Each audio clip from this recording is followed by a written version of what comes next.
In this tutorial, I'll show you how to create this image by using Blender and Stable Diffusion XL. I'll use a basic primitive mesh to create a simple prototype scene for the Stable Diffusion.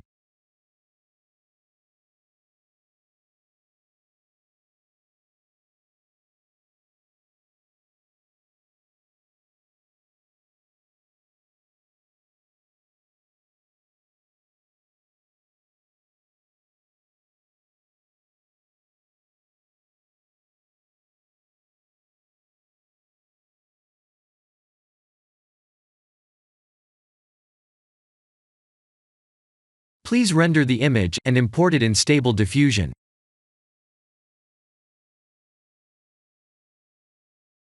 I'll share the full prompts in the description below.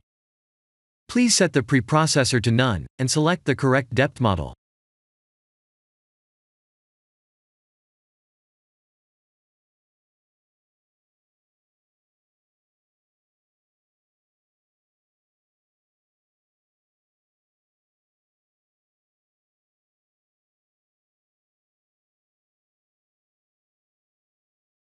Now that the AI knows what we need, let's send this result to image to further enhance the details.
This is the end of the tutorial. Thank you for watching.